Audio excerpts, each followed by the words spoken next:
You wake up to the sound of bronze chains clinking against marble. Cold morning light slips in through the tall windows of a Roman villa on the Palatine Hill, maybe around 120 AD. Your arms and legs ache from last night's banquet, where you poured wine for senators who talked about you like you weren't even there. A Greek boy, worth less than the wine jar in your hands, yet somehow worth more than most citizens could earn in their whole lives. Someone once paid 40,000 sestertii for you at the slave market in Dos when you were 12. Now at 16, you finally understand why your old owner cried when he had to sell you. It wasn't love. It was the pain of losing an expensive investment. Before we dive deeper into these forgotten stories of survival and suffering, if you enjoy hearing about the hidden truths of history, think about hitting that like button and subscribing for more content like this. And please drop a comment below to tell me where you're listening from. I find it amazing that we're exploring these ancient stories together from so many different parts of the world, connected through our shared curiosity about the past. In Rome, they had a word praeolicus. It doesn't translate easily into our language. Delicate boy doesn't capture the weight of it, or the special role it meant, or the whole legal and cultural system tied to these young men. Some modern historians use concubines, but even that fails to show what life was really like for boys trapped in this kind of slavery. We know their stories mainly from moralists like Seneca the Younger, from laws that explained how they could be sold and used, from poetry that mocked or praised them, and from rare gravestones that hinted affection, whether real or performed. Marcus Furius Flaccus, the imperial tutor under Augustus, once wrote that to understand slaves, you had to learn the subtle differences between their types of humiliation. A farm slave might break his body in the fields, but a true delicatus was broken in another way entirely. Beauty meant survival, but that same beauty guaranteed abuse. Youth was like money, but growing older meant being thrown away. Education was required, but showing too much intelligence could be dangerous. Take Sporus, maybe the most famous of these concubines. His story is extreme, but it's still real. Suetonius wrote that after Emperor Nero kicked his pregnant wife Poppaea to death in 65 AD, he noticed that young Sporus looked very much like her. What followed is hard to believe, yet Roman historians wrote it down as fact, not gossip. Nero had the boy castrated. Castration was illegal in Rome since Domitian's rule, but emperors lived above the law. He dressed Sporus in the empress's clothing, put him in her rooms, and even went through a wedding with dowry and songs. In public, Romans had to call this teenage boy Empress and Augusta.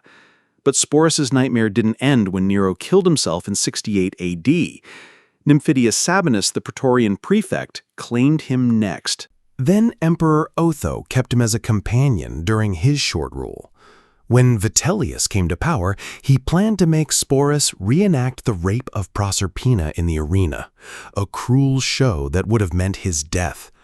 Rather than face it, Sporus took his own life. He was maybe 21. Most concubines didn't suffer such dramatic cruelty, but their daily lives was still full of constant, normalized horror. Boys were usually bought between the ages of 7 and 14.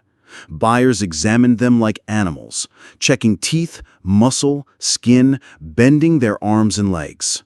Syrian and Greek boys sold for the highest prices, especially those with ideal Roman features: big eyes, full lips, soft skin, and graceful movements.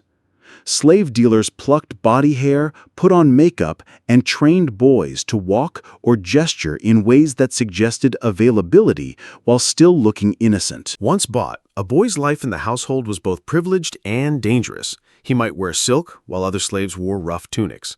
He might eat fine foods, while others got barley. He might sleep near his master, while others crowded in cellars. But all of this came with total availability. Martial, writing in the 1st century, described dinner parties where concubines were passed around like wine cups.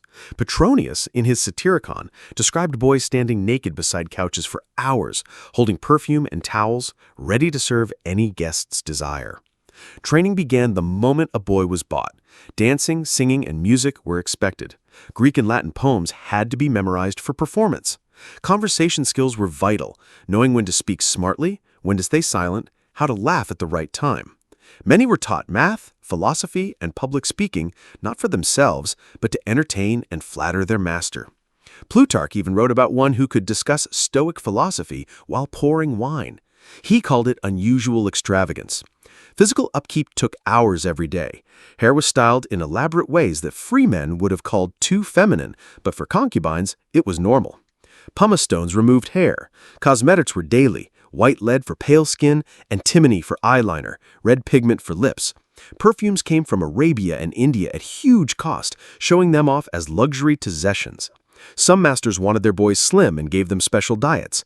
Others forced them to eat more to look plump, a sign of wealth.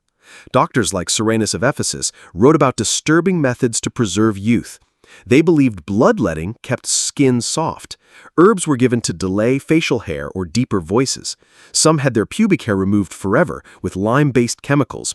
But growing older couldn't be stopped. Some boys were lucky enough to move into other jobs: secretary, accountant, tutor to younger slaves. Many others were sold to brothels or mines, their value gone. Legal protections hardly existed. Roman law said castration inside the empire was banned after Domitian's order in 83 AD, but buyers just purchased boys who had already been castrated outside Rome. Technically, forcing a slave into prostitution was illegal if the contract didn't allow it, but proving it was impossible. A master had full sexual rights over his slaves, no matter their age. Consent didn't exist in Roman law for them. Maybe the cruelest part was how society normalized and even praised these setups.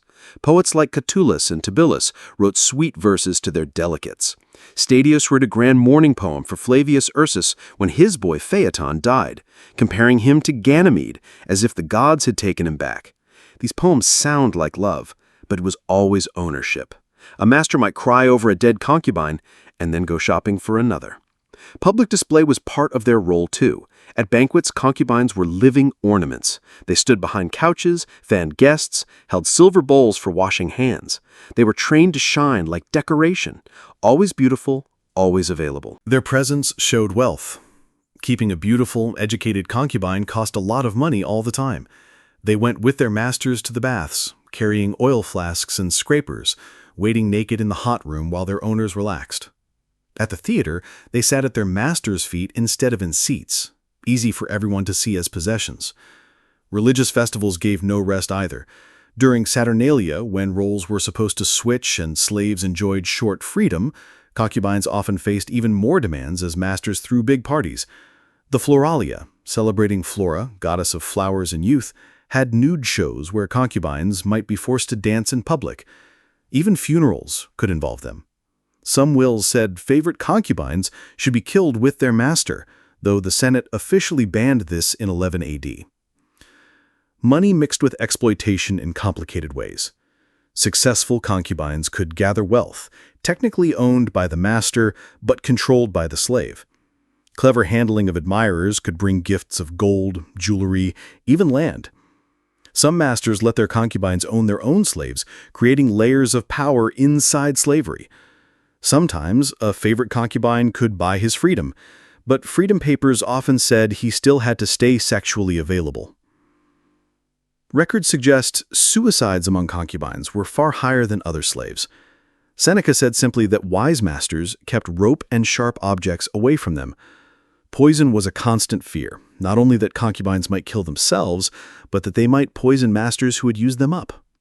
Emperor Claudius's concubine, Helotus, was rumored to have given him the poisoned mushrooms that killed him, though under someone else's orders. Disease spread fast among them. Galen, doctor to Marcus Aurelius, wrote about treating concubines for what today would be called sexually transmitted infections, though he blamed hot temperaments instead of real causes. Anal injuries, prolapse, and lasting pain were common, so medical books included treatments just for them. Depression and anxiety, described as melancholy or nervous exhaustion, were everywhere. Violence was part of their lives beyond sexual assault. Masters could beat them for small mistakes, spilling wine, speaking out of turn, or not seeming eager enough. Jealous wives and real children of masters often treated them cruelly. Messalina, wife of Emperor Claudius, was said to have several of his favorites executed with false charges. Even other slaves sometimes abused them, bitter about their position, knowing a concubine who fought back would be punished harder. Some found safety through alliances. Being a favorite of a powerful master gave some protection. Emperor Hadrian's love for Antinous, though unusual in how public it was, showed how affection could provide shelter. Antinous traveled with Hadrian, received honors meant for family, and after drowning in the Nile in 130 AD, was worshipped as a god. But even this strong favoritism didn't stop rumors that Antinous was murdered or forced to die for Hadrian's health through magic.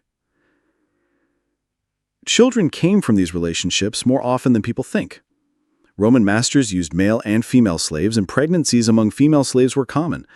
Male concubines who weren't castrated sometimes fathered children with female slaves, making complicated families inside slavery. These children were born slaves, their future decided by their beauty and value. Attractive ones might be trained from birth to follow their parents into concubinage. Education, when real instead of decorative, sometimes gave escape. A concubine with great talent in writing could become a secretary or librarian. Skill in math might lead to accounting jobs. Several Roman writers started as educated slaves, though they rarely spoke about their early abuse. Epictetus, the Stoic philosopher, was likely used sexually as a boy. His writings quietly hint at living through humiliation with calm philosophy. Practices varied in different regions. In Greece, with its history of pederasty, Roman habits mixed with local customs. In Egypt, many concubines came from priestly families who sold children to Roman officials. In Gaul and Germania, captured warriors' sons were praised for their barbarian strength and youthful looks. In Britain, after Claudius's conquest in 43 AD, slaves were first seen as too rough for concubinage, but over time they entered the market as Roman culture spread. The market worked in predictable ways.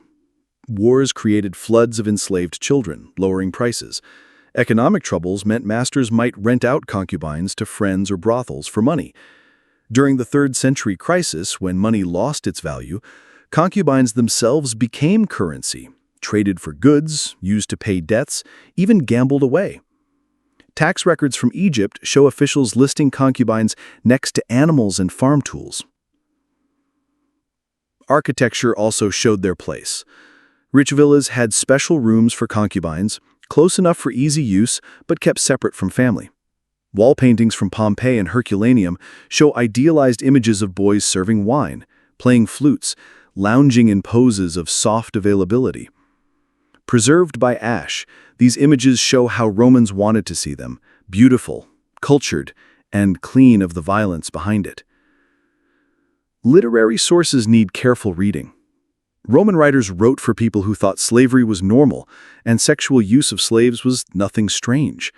When Pliny the Younger praised a friend for moderation in keeping only 3 concubines, it showed how excess was expected. Juvenal mocked masters who fell in love with their boys, not because they were children, but because loving property was seen as foolish.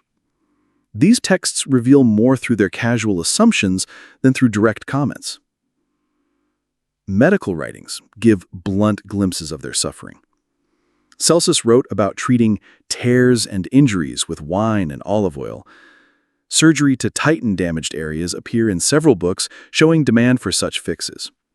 Recipes for suppositories to keep tightness show expectations of endless use, even with pain. Pain relief came mainly from wine and poppy mixtures, which also made concubines dependent, something masters used to control them. Laws changed slowly and weakly.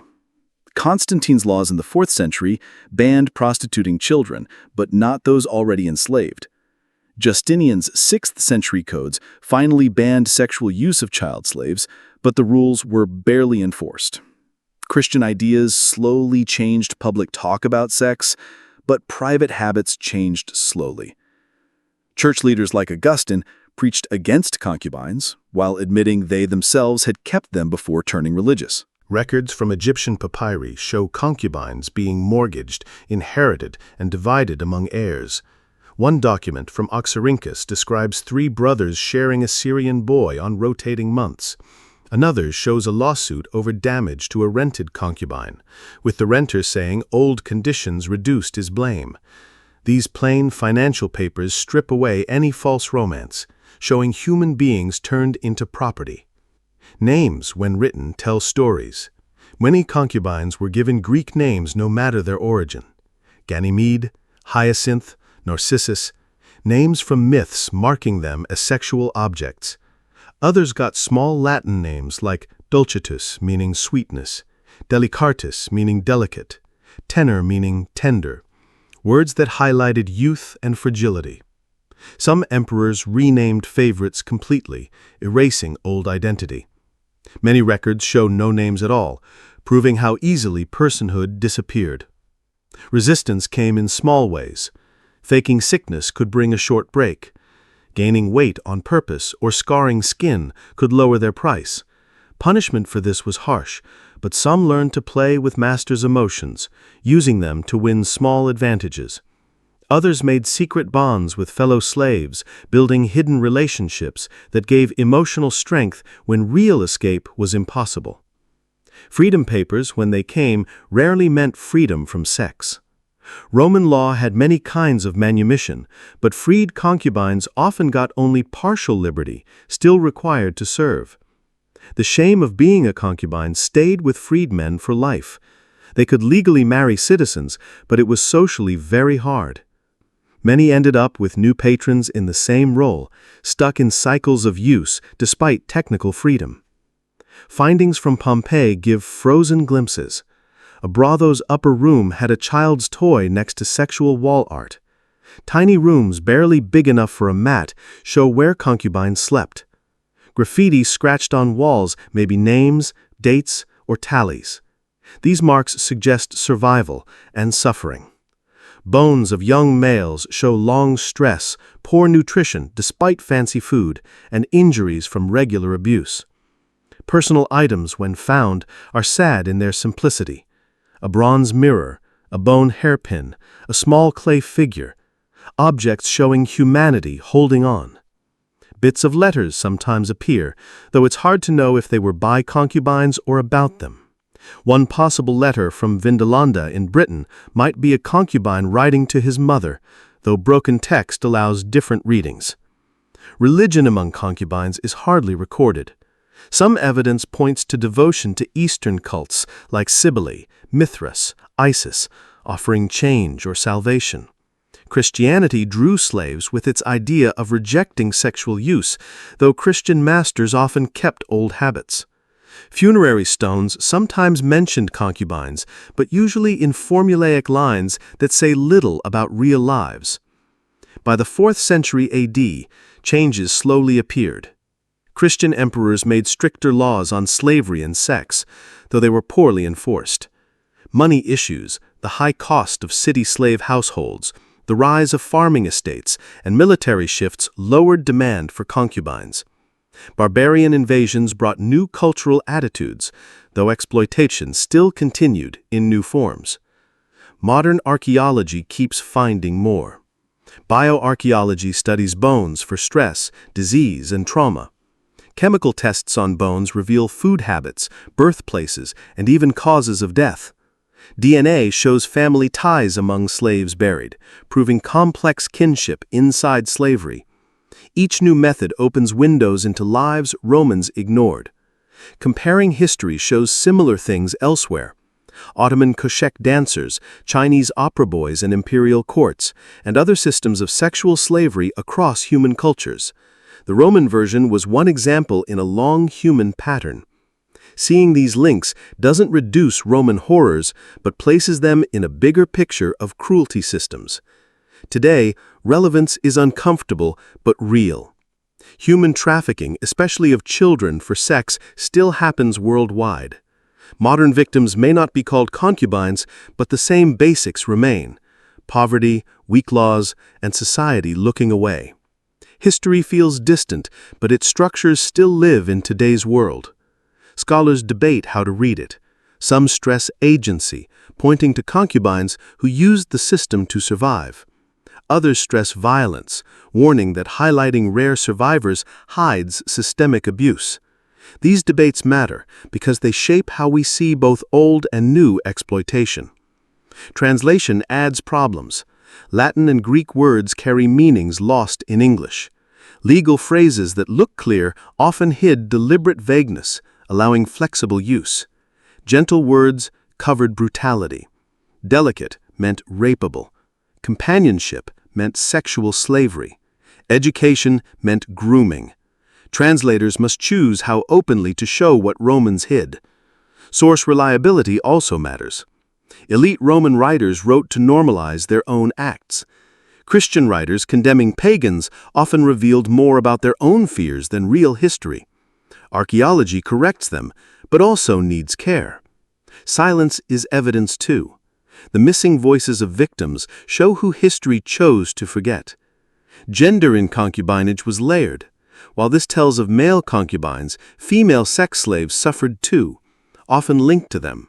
Some female slaves were forced to bear children with male concubines to create more attractive offspring.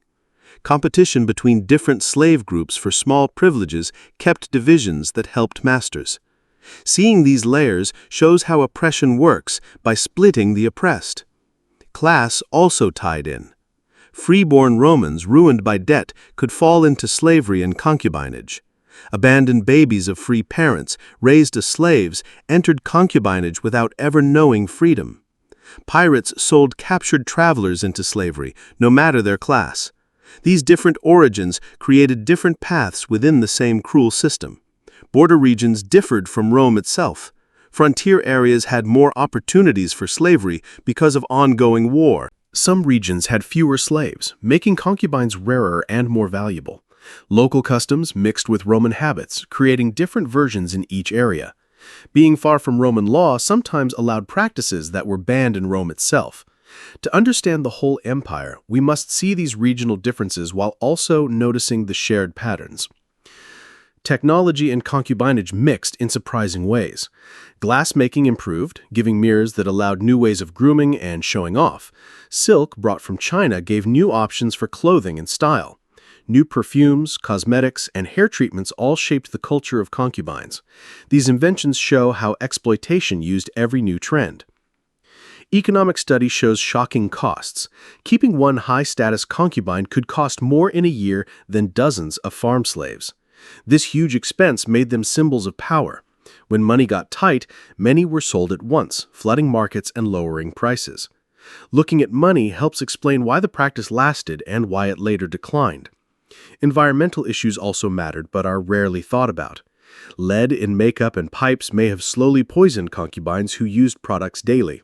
Restricted diets caused health problems. Dirty air in Rome from industry, fires, and wastes hurt slaves the most. These conditions added more suffering. Seasons shaped daily life. Hot summers made heavy clothes and makeup painful. Cold winters in poorly heated rooms made life hard for lightly dressed concubines expected to look pretty, not warm. Festivals brought more demands and risks. Farming cycles changed food quality and supply. Seeing these natural patterns shows how cruelty worked with nature. Language skills were crucial for survival. Concubines from different places had to learn Latin or Greek fast. Those who could switch between dialects and languages had advantages. Pretending not to understand some things could also be useful. Moving between slave quarters and the master's room meant always being alert. These language skills became another performance. Travel brought special dangers. Going with masters meant being cut off from any support. Sea trips risked pirates and shipwrecks. Military campaigns meant exposure to battles while still being required to serve. Living far away with harsh masters could mean years of isolation. Life on the move was very different from life inside one house. Memory and trauma showed up in many ways. Some freed concubines later wrote carefully about their past. Others buried memories deep. Romans had no words like PTSD or trauma, but it clearly affected victims. Scars on the body might fade, but damage to the mind lasted. Seeing trauma helps us grasp the full harm. The pain also passed through generations. Children of concubines carried stigma and trauma. Families broken by slavery never healed. Ideas about sex and power were passed down, spreading damage beyond the original victims. This shows how one person's suffering shaped whole societies. Art both hid and revealed truth.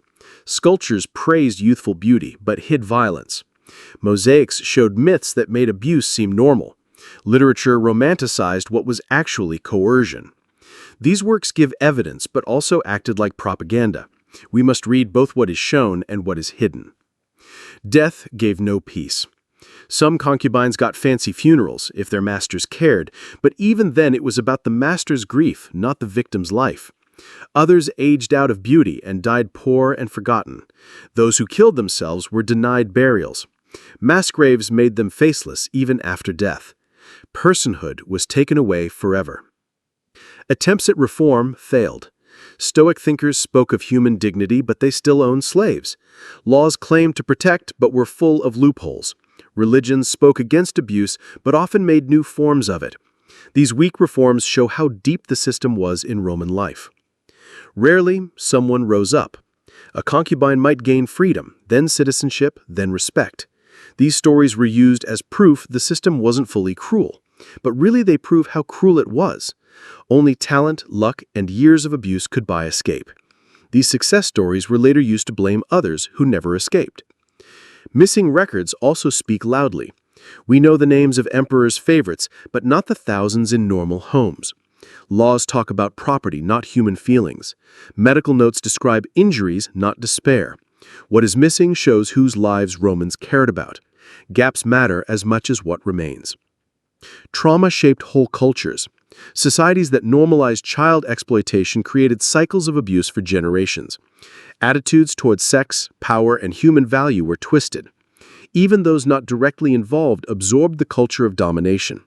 The effects spread far beyond the victims. The trade connected far-off lands. Celtic children from Gaul might end up in Syrian brothels. Greek boys might serve Roman masters in Britain. This global network built links on suffering. Seeing these networks shows how exploitation became part of early globalization itself. Resistance networks, though barely recorded, must have been there. Slaves who spoke the same language shared secrets, some practiced hidden religions, and whisper chains warned each other about cruel masters. These quiet support systems gave little safety, but they gave emotional strength. The fact they don't show in Roman records doesn't mean they were not real, only that they lived outside official writing. You might wonder how any society could make such cruelty seem normal, but making it normal is exactly how it worked. Romans didn't think they were being cruel. They believed some people were property, some bodies were open for use, and some kinds of pain were just natural. Each person thought their role was small, buying a slave, going to a banquet, writing a poem. But together, all those little acts built a machine of horror that no single person felt responsible for. Modern parallels are uncomfortable but obvious. Human trafficking today, especially children sold for sex, works in ways Romans would recognize. Poor families forced to sell kids. Laws that fail to guard the weak. Societies that shame victims instead of blaming abusers. Technology changes, but the deep patterns stay the same. To understand history's cruelty means seeing it alive today. Archaeology keeps showing new evidence. Each dig may uncover objects that shine light on hidden lives. New science gives more ways to study old things. Digital projects now build big databases to spot patterns across scattered sources. Future finds will surely add more layers, making the story both harder and richer. Talking about this history carries heavy responsibility. If you clean it up, it sounds harmless. If you exaggerate, you insult the victims. If you act too cold, you drain the pain away. Telling stories of sexual violence against children demands balance from writers, teachers, and creators. These stories must be told, but told with care. Education has value beyond history curiosity. Seeing how societies make cruelty seem normal helps us see it today. Seeing how money systems turn people into goods explains modern exploitation. Seeing how laws fail the weak shows us today's injustices. Distance from history lets us spot cruelties in our time that we might otherwise accept. Individual stories, when found, make statistics human. Knowing that a boy named Alexis was bought at age 9, trained in speech, used sexually for 7 years, then sold to a brothel when his voice changed, details like this turn abstract horror into real human pain. Even broken fragments of personal life give back humanity stolen by systems of abuse. Scholars must accept limits in what can be known. We cannot fully feel what lives so far from us were like. Modern ideas like consent, trauma, and identity don't exactly fit ancient worlds. Translations lose shades of meaning. Sources mostly reflect elite views. These limits don't make study useless, but they force humility about what we can and cannot know. Public history has its own struggles. Museums showing Roman art rarely mention the sexual slavery behind it. Popular culture glamorizes Rome and hides its violence. School lessons soften ancient cruelty into safe stories. Honest public history means facing the ugly truths of empires we're told to admire. Commemoration has barely begun. No monuments honor these victims. No museums put their lives in focus. No holidays remember their pain. This silence shows society's ongoing discomfort with sexual violence, especially against children, as a central part of past glory. True commemoration would need a deep rethink of how we honor history. Comparing types of slave suffering should not mean lessening any of them. Farm slaves faced their own brutal lives. Gladiators died for fun. Mine workers were sent to early graves. Concubinage was just one piece of Rome's giant system of cruelty. Every kind of pain deserves recognition without comparing which was worst. Looking over time shows change and sameness together. From republic to empire to late times, some practices shifted, but the core stayed. Christianity changed excuses more than actions. Economic shifts altered patterns but did not end slavery. Seeing this timeline stops us from romanticizing the past or thinking progress was automatic. Final thoughts must face the truth. This is not just old history. It shows patterns still alive. Children are still sold. Bodies are still treated like objects. Power still uses the weak. Laws still fail those who need them most. To study past cruelty is to face its survival now, not to pat ourselves on the back. Morning comes again to that Roman villa, as it has for 2,000 years. Sunlight still shines through windows where boys once stood, dressed in silk, bound in chains. The marble floors still feel cold from countless feet. Somewhere, in changed forms but with the same core, another child wakes today to the same sounds. Metal on stone, power over weakness. Time collapses into one long moment of suffering that links Rome with our world. We study history not because it is gone, but because it is still here. Every old cruelty uncovered in shining Rome shows us what cruelties we ignore in our modern age. History doesn't repeat, but it rhymes, echoes of pain across centuries. The Roman boys whose names are lost, whose voices were never saved, whose pain was called too ordinary to record, they rise with us each morning. They remind us that glory and cruelty always lived together, that beauty and brutality mix in every society that convinces itself its violence is natural, needed, or normal. In the end, we don't study what was normal for Roman concubines just to understand Rome. We study it to understand ourselves and how humans can make horror feel ordinary by simply looking away.